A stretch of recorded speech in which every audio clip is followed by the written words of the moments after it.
with the results of 4 out of 5 states already out. Now all eyes will be on Mizoram. This is the 40-member Mizoram Assembly, and the polling for this Assembly House had taken place on November 7, and the counting would take place on December 4, while all the other states, 4 states, the counting took place on December 3rd.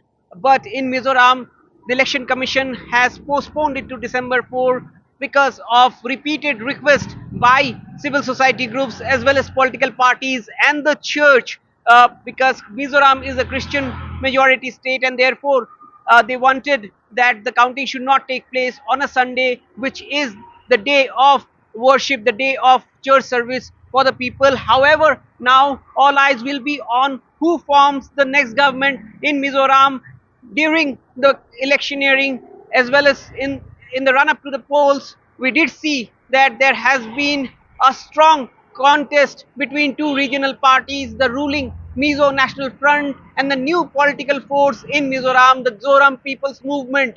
In fact, 13 counting centers will be used to count the EVMs which have already been there in the strong rooms from 40 constituencies. Over 4,000 counting personals will be used, and therefore Mizoram counting is going to take place on December 4. And what is important to note is that there is a very close fight between the MNF and the ZPM. The big question is whether Zoram Thanga, the three-time Chief Minister of Mizoram, will be able to form government yet another time, or whether the new force ZPM will emerge as the biggest party, while many of the predictions through the exit polls have suggested that there is a tough fight between the MNF and the ZPM.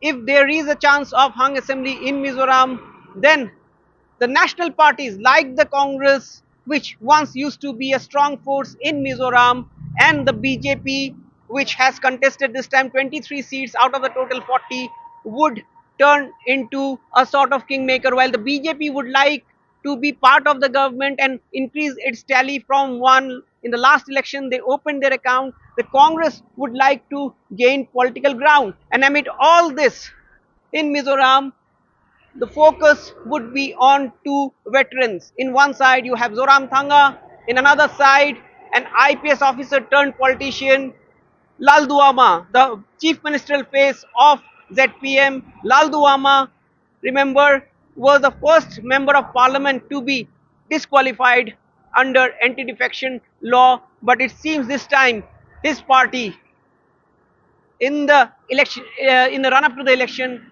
was giving a fight to the national parties as well as the big guns of the regional politics in Mizoram, like the MNF. But the results will reflect whether the people of Mizoram have voted for change or whether they are going to retain Zoram Thanga and the MNF.